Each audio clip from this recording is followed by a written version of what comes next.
Introduction complete हो चुका है, ठीक है। अब हमारा नेक्स्ट टॉपिक क्या है, हेरिडिटी। ये है हेरिडिटी जो है वो किसमें आती है, वो अपने आती है जेनेटिक्स में। किसमें आती है, जेनेटिक्स में, ठीक है।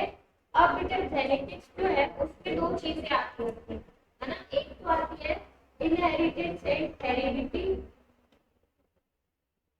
हेरिडिटी एंड इनहेरिटेंस,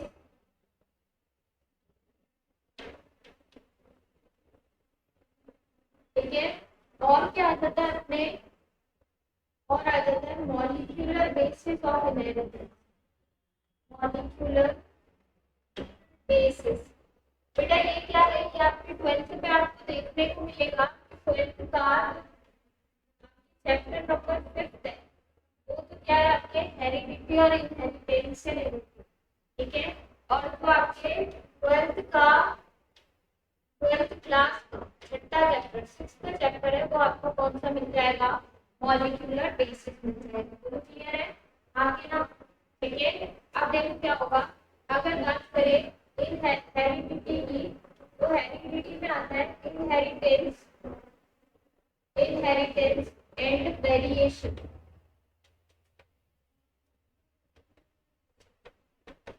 कुल मिला के इसका मतलब क्या है समझो, इसका मतलब ये है कि मेंडल, मेंडल के बारे में सुना आप लोगों ने, क्या है मेंडल, क्या है बताओ, आनुवंशिकता के जनक, हाँ, फादर ऑफ जेनेटिक्स है, आनुवंशिकता के जनक, आनुवंशिकता के जनक कौन थे, मेंडल, है ना। इनको इंग्लिश में क्या कहते थे हम, फादर ऑफ जेनेटिक्स, क्या बोलते थे, फादर ऑफ जेनेटिक्स। लेकिन बेटा क्या था, जो टर्म थी, जो टर्म थी ना जेनेटिक्स, यानी कोई नाम अगर बोलते हैं जेनेटिक्स, ये किसने दिया था, टर्म जो थी वो गिवन बाय बेट्सन, वो किसने दी थी, बेट्सन ने दी थी।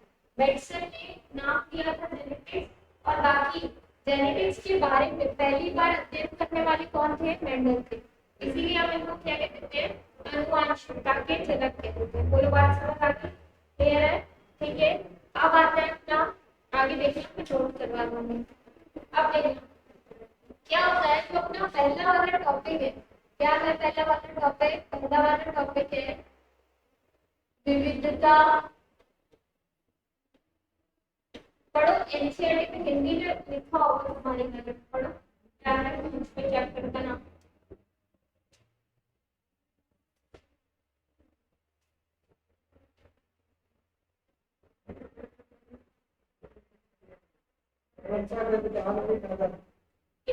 ये तो बेटा छठा चैप्टर 5वां बोल रही हूँ, समझ में आ गया, क्या है वंशागति और विविधता। और वंशागति को ही हम इंग्लिश में क्या कह देते हैं, इनहेरिटेंस, इनहेरिटेंस, और विविधता को क्या कहते हैं, वेरिएशन। कुछ भी समझ में नहीं आ रहा बेटा, मैं ये इसलिए बता रहा हूँ कि क्योंकि जो हम नाम लेते हैं ना जेनेटिक्स, अनुवांशिकता, ठीक है, अनुवांशिकता शब्द दो से मिलकर बना है, किससे, वंशागति और विविधता। क्लियर है। अगर कोई एक जनक है, ठीक है, उसने क्या किया, उसने संतान पैदा की, क्या की, संतान पैदा की। अब ये संतान में कुछ गुण इसके आएंगे, थोड़ा बात है, इसके कुछ गुण आएंगे कि नहीं आएंगे, आएंगे, ठीक है। तो जनक से गुणों का संतति में आना, ये तो क्या है, ये तो है वंशागति, ये तो क्या है, वंशागति। तो वंशागति की डेफिनेशन क्या हो जाएगी, गुणों का जनक से संतति में आना, ये तो हो गई आपकी क्या, वंशागति, ठीक है। अब बात होती है विविधता की, विविधता क्या हो जाएगी बेटा, विविधता होगी कि जब जनक से संतान में गुण आते हैं, तो क्योंकि लैंगिक जनन होता है, हम आनुवंशिकता पढ़ते हैं किसके लिए, लैंगिक जनन के लिए। अब लैंगिक जनन में होता क्या है, जनक कितने होते हैं, दो, कितने होते हैं, दो। तो जनक अगर दो दो जनक से जब गुण आएंगे तो इसके अंदर क्या आ जाती है, विभिन्नताएं क्या आ जाती है, विभिन्नता। और विविधता और वंशागति दोनों को मिलाकर ही हम लोग क्या कहते हैं, जेनेटिक्स। क्या कहते हैं, जेनेटिक्स। समझ आ गया, क्लियर है, ठीक है। विविधता का मतलब क्या होता है, जनक से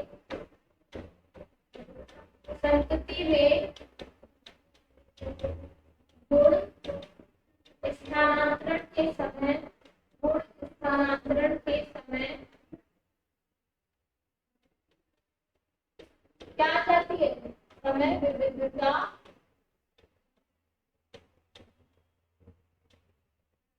मिलती है। दोनों समझ आ गया, और दोनों को मिलाकर अपन क्या कहते हैं, जेनेटिक्स कह देते हैं।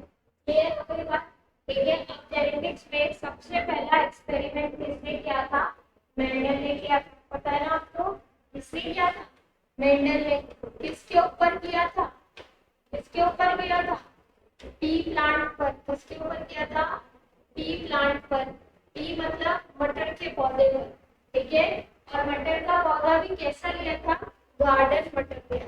कैसा लिया था, गार्डन पी, गार्डन पी लिया था, ठीक है। एक होता है एक जंगली मटर भी होता है, ठीक है, बट इन्होंने कैसा मटर लिया था, गार्डन पी लिया था। क्लियर है। इसका वैज्ञानिक नाम क्या है, मतलब बॉटनिकल नेम क्या होता है इसका,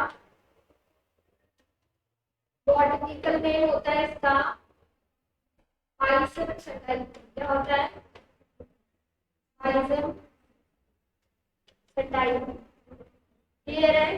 हाइजम जो है किसको डिनोट कर रहा है, जीनस को, और सटाई किसको डिनोट कर रहा है, स्पीशीज को।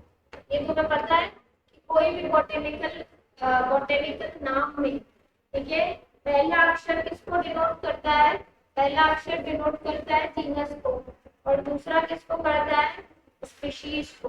बोलो बात समझ आ गई, आगे ना नोट करो, पहले ये नोट करो।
हाँ, तो अब अपने को क्या देखना है, अब देखना है कि मेंडल जो थे, मेंडल ने क्या किया था, कौन सा पौधा लिया, मटर का पौधा लिया। ठीक है, अब मटर के पौधे में इन्होंने क्या करवाया, संकरण करवाया। ठीक है, पहली बात तो मेंडल थे कौन, मेंडल जो थे वो एक गार्डन में, मतलब एक पादरी बन चुके थे। कहाँ पर रहते थे, चर्च में रहते थे। ठीक है, और चर्च में रहने के बाद ये क्या करते थे, अपने वहां पे एक गार्डन था उसकी देखभाल करा करते थे। ठीक है, तो देखभाल करते करते इन्होंने क्या किया, ये ऑब्जर्व कर रहे थे, वहां पे इन्होंने मटर का पौधा लगाया था। फिर इन्होंने क्या किया, मटर के पौधे पे ही अपने क्या शुरू कर दिए, एक्सपेरिमेंट शुरू कर दिए। क्लियर है। ठीक है, तो मटर के पौधे के इन्होंने कितने गुण लिए थे, कौन कौन से कैरेक्टर्स लिए थे, वो अभी अपने को याद करने हैं। ठीक है, अच्छा ये भी क्वेश्चन बहुत आता है कि जो मेंडल थे, इन्होंने अपना जो वर्क था, अपना काम था, वो कितने टाइम तक करते रहे थे, मतलब कितने टाइम तक इन्होंने अपना प्रयोग किया था। ठीक है, तो कितने टाइम तक किया था, 7 साल तक। कितने साल तक किया था, 7 साल तक। आ गई बात समझ में, ये भी याद रखना। ठीक है, अब गुण कौन कौन से, कैरेक्टर कौन कौन से लिए थे मेंडल ने, तो मेंडल ने 2 टाइप के कैरेक्टर लिए थे, एक तो प्रभावी और दूसरे अप्रभावी। एक तो कैसे लिए, प्रभावी और दूसरे अप्रभावी। प्रभावी को इंग्लिश में क्या बोलते हैं अपन, डोमिनेंट। अप्रभावी मतलब रिसेसिव। ठीक है, तो इन्होंने 2 टाइप के कैरेक्टर लिए। अब प्रभावी कौन कौन से थे, एक इन्होंने कैरेक्टर लिया था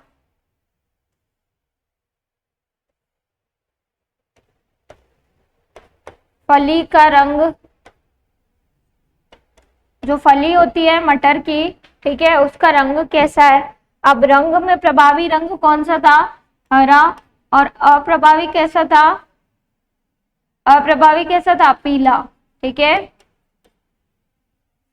और तो इन्होंने गुण जो थे ना, गुण वो तो कौन से लिए, देखो ध्यान देना एक चीज, ये तो क्या है, ये जो यहाँ पे मैं बता रही हूँ, ये तो क्या है, कैरेक्टर्स, गुण है।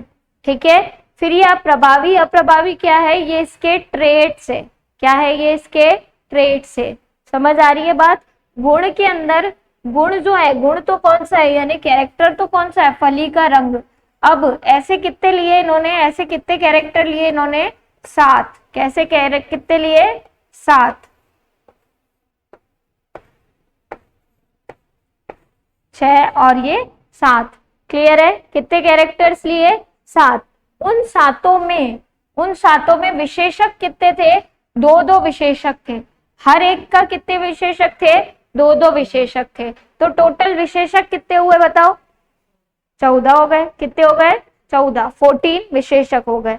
क्लियर, ये दोनों क्या है, ये दोनों क्या है, गुण के विशेषक।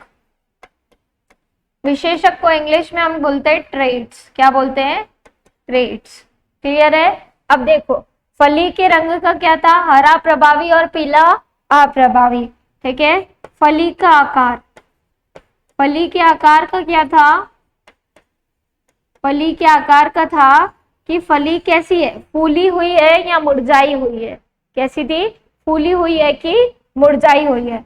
तो फूला हुआ, फूली हुई फली तो कैसी हो गई, प्रभावी, और मुरझाई कैसी हो गई, अप्रभावी। बोलो हाँ के ना, मुरझाई वाली कैसी हो गई, अप्रभावी।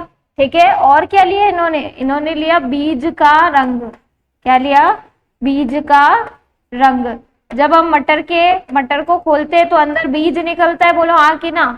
ठीक है, तो बीज का इन्होंने रंग कैसा लिया, बीज के रंग में पीला तो क्या था, प्रभावी, और हरा क्या था, अप्रभावी। बोलो बात समझ आ रही है, क्लियर। उसके बाद क्या था, बीज का आकार। चौथा गुण क्या था, बीज का आकार। बेटा बीज के आकार में कैसे आकार उपस्थित थे, एक तो था गोल और एक था झुर्रीदार। तो गोल तो कैसा था, प्रभावी, और झुर्रीदार कैसा था, अप्रभावी। झुर्रीदार कैसा था, अप्रभावी। ठीक है, उसके बाद पांचवा कैरेक्टर उन्होंने क्या लिया? पांचवा कैरेक्टर उन्होंने लिया पौधे की लंबाई। क्या लिया? पौधे की लंबाई। तो बेटा जो पौधे की लंबाई थी वो या तो लंबा पौधा हो सकता है, लंबा तो क्या था? लंबा पौधा तो क्या था? प्रभावी। और बौना पौधा क्या था? अप्रभावी। बोलो समझ आ रही है? और क्या लिया इन्होंने? पुष्प का रंग। और क्या लिया इन्होंने? पुष्प का रंग। ठीक है। अब पुष्प के रंग में भी दो थे, एक था कौन सा? एक था वॉयलेट बैंगनी, और एक कौन सा था? वाइट पुष्प। ठीक है। कैसा लिया? बैंगनी और सफेद।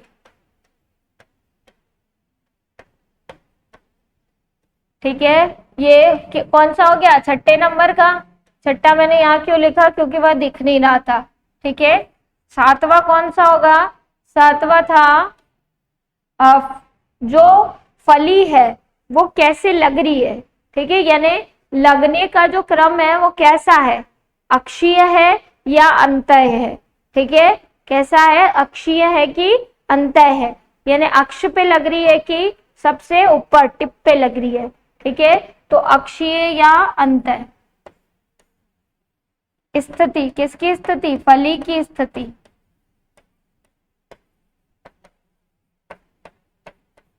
कैसी है? अक्षीय है कि अंतः है? ठीक है, तो ये तो क्या हो गए इनके? ये तो हो गए कैरेक्टरिस्टिक्स जो किसने लिए थे? मेंडल ने लिए थे। बोलो बात समझ में आई क्या? हाँ या ना? इसको उतारने से पहले हम लोग आगे एक और चीज देखते हैं, उसके बाद ही इसको नोट करना, क्योंकि ये बाद में ज्यादा अच्छे से समझ आएगी। ठीक है, मेंडल की कहानी पढ़ने से पहले तुम्हें कुछ वर्ड्स के बारे में पता होना चाहिए। जैसे अपन हिंदी की बुक पढ़ते हैं, हिंदी का चैप्टर पढ़ते हैं, तो पहले क्या पढ़ते हैं? शब्दार्थ पढ़ते हैं ना। और इंग्लिश का चैप्टर पढ़ते हैं तो पहले आते हैं वर्ड मीनिंग, है कि नहीं? कि इसको हिंदी में क्या कहते हैं, इसको क्या कहते हैं, इसको क्या कहते हैं। उसके बाद जाकर हम क्या पढ़ते हैं? उस चैप्टर के क्वेश्चन आंसर, पूरा चैप्टर समझ पाते हैं, है कि नहीं है? तो वैसे ही जेनेटिक्स पढ़ने से पहले भी तुम्हें क्या आना चाहिए? कुछ शब्दों के बारे में आना चाहिए। क्या है वो शब्द? कि जीन क्या होता है, डीएनए क्या होता है, क्रोमोसोम क्या होता है। ठीक है, होमोलोगस क्रोमोसोम क्या होता है, होमोलोगस क्रोमोसोम क्या होता है, हेटेरोलोगस क्रोमोसोम क्या होता है, हेटेरोलोगस क्रोमोसोम क्या होता है, और जीनोटाइप क्या होता है, और फिनोटाइप क्या होता है। ये सब के बारे में आपको पता होना चाहिए। क्लियर है? अब बताओ मुझे, जीन पता है तुम्हें? जीन क्या होती है? क्या होती है जीन? बताओ, पता है? नहीं? देखो बेटा, सबसे पहले क्या होता है? ये कोई कोशिका है, मान लो ये कोई कोशिका है। कोशिका के अंदर क्या है? ये इसका केंद्रक है। ठीक है, अब क्या होता है बेटा? ये तो हो गई कोशिका झिल्ली, और ये हो गया उसका केंद्रक। केंद्रक के अंदर क्या उपस्थित होते हैं? गुणसूत्र। क्या उपस्थित होते हैं? बोलो, गुणसूत्र। ठीक है, अब ये जो गुणसूत्र है, ये सारे गुणसूत्र बनते किससे? ये बनते डीएनए से। किससे बनते हैं? डीएनए से। यानी प्रत्येक गुणसूत्र किससे मिलके बना है? डीएनए से। तो आपने सुना होगा कि मनुष्य में गुणसूत्र कितने होते हैं? बताओ। 46 होते हैं। यहाँ बोल सकते हैं 23 पेयर। यहाँ क्या बोल सकते हो? 23 पेयर, यानी 23 जोड़े। 23 जोड़े भी कह सकते हो और 46 भी कह सकते हो, दोनों सही है। क्लियर है? तो बेटा क्या है कि मनुष्य में जो गुणसूत्र है वो बने किससे? वो बने हैं किससे? डीएनए से। समझ आ गई बात? तो बताओ डीएनए कितने होंगे? डीएनए कितने होंगे बताओ?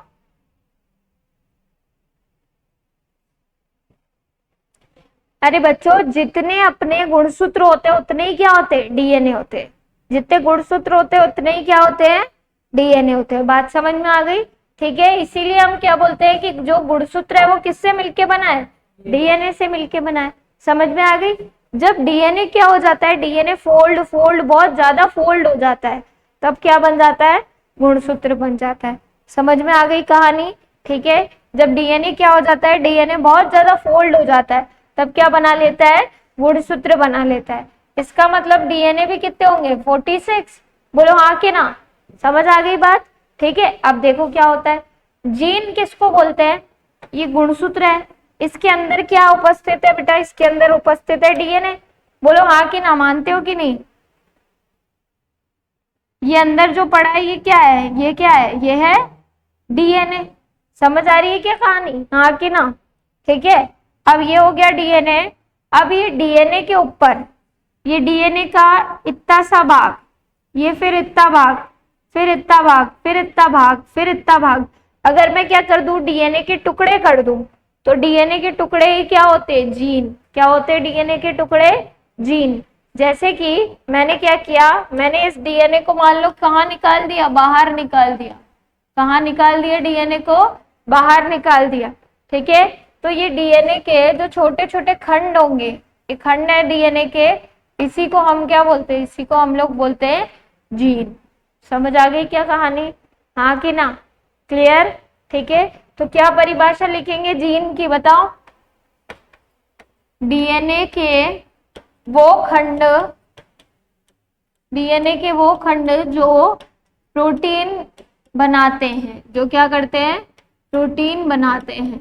अब देखो होता क्या है, मैडम आप तो कह रहे थे ये सारे खंड क्या है, जीन है, बट सारे खंड जीन नहीं होते। डीएनए के वो खंड जीन होते हैं जो आगे जाके डीएनए से आरएनए बनाए, फिर आरएनए से क्या बनाए, प्रोटीन बना दे, उसको हम क्या कह देते हैं, जीन कह देते हैं। समझ आई कहानी, हाँ कि ना, बोलो आई। ठीक है, कोई डाउट हो तो पूछ सकते हो। क्लियर। ये क्या है बेटा, डीएनए, डीएनए के छोटे छोटे खंड क्या बनाते हैं, जीन बनाते हैं। क्लियर है। उसके बाद बेटा हम बोलते हैं डीएनए क्या होता है, डीएनए खुद क्या है, डीएनए एक डीऑक्सी राइबोन्यूक्लिक एसिड है। क्या है ये, डीऑक्सी राइबोन्यूक्लिक एसिड। समझ आ रही है बात। यानी ये काम क्या करता है, इसका काम क्या है, ये एक अनुवांशिक पदार्थ है जो एक पीढ़ी से कहां जाता है, दूसरी पीढ़ी में ट्रांसफर होता है, और क्या लेकर जाता है, गुण लेकर जाता है। क्लियर है, समझ में आ गई बात। ये क्या है, एक अनुवांशिक पदार्थ है। ठीक है, फिर बात करें किसकी, क्रोमोसोम की। क्रोमोसोम क्या है, क्रोमोसोम कंडेंस्ड फॉर्म है, संगनित अवस्था है किसकी, डीएनए की। यानी किससे बनते हैं, डीएनए से। समझ आ गई बात। ठीक है, ये क्या है, डीएनए की संगनित अवस्था, संगनित अवस्था। बोलो क्लियर है, हाँ कि ना। ठीक है, अब होमोलोगस क्रोमोसोम क्या होता है, देखो मुख्यतया होता ये कि जो ये गुणसूत्र है ये किसमें पाए जाते हैं, जोड़े में।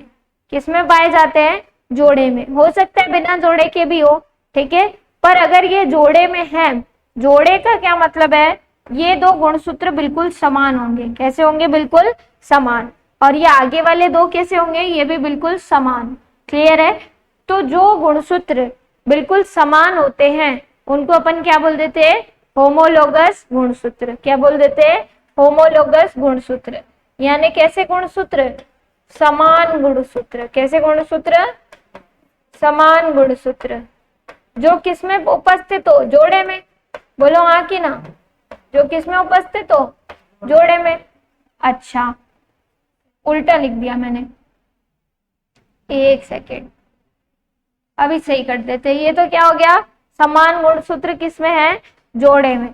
और हेटेरोलोगस गुणसूत्र क्या होंगे, जो क्या है, असमान गुणसूत्र। कैसे हैं बेटा, असमान गुणसूत्र। जैसे मैंने दो पिंक कलर के बनाए, इनको मैंने क्या बोल दिया, ये दोनों किसमें, जोड़े में है। ठीक है, तो ये पिंक वाला और येलो वाला, ये दोनों कैसे हो गए, ये हो गए हेटेरोलोगस। बोलो हाँ कि ना, ये कैसे हो गए, समान हो गए ना। ये कैसे हो गए, हेटेरोलोगस हो गए। समझ आ गया। जो किस में नहीं हो, जोड़े में नहीं हो, जोड़े में नहीं हो, वो क्या होते हैं, हेटेरोलॉगस हो जाते हैं। क्लियर। उसके बाद क्या आ जाता है अपना जीनोटाइप और फिनोटाइप। बेटा जीनोटाइप क्या होता है, जीनोटाइप होता है जीन के अंदर की संरचना, यानी जो आपको किस में दिखेगी, माइक्रोस्कोप में दिखेगी, ठीक है, उसको तो आप बोल दोगे जीनोटाइप, ठीक है। और फिनोटाइप किसको बोल दोगे, फिनोटाइप बोल दोगे बाहरी संरचना को। किसको बोलोगे, बाहरी संरचना को, कि बाहर से आपको पौधा कैसा दिख रहा है, हरा दिख रहा है, पीला दिख रहा है, नीला दिख रहा है, ये तो उसका क्या हो जाएगा, जीनोटाइप। बाहरी लक्षण क्या होते हैं, सॉरी बाहरी लक्षण क्या होते हैं, फिनोटाइप, और आंतरिक लक्षण क्या होते हैं, जीनोटाइप। समझ आ गई बात, ठीक है। तो जीनोटाइप क्या हो जाएगा, आंतरिक लक्षण, और फिनोटाइप क्या हो जाएगा, बाहरी लक्षण।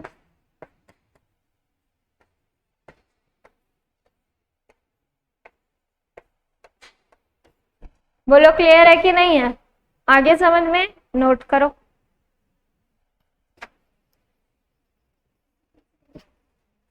पहले ये नोट करो, फिर पीछे वाला, ठीक है।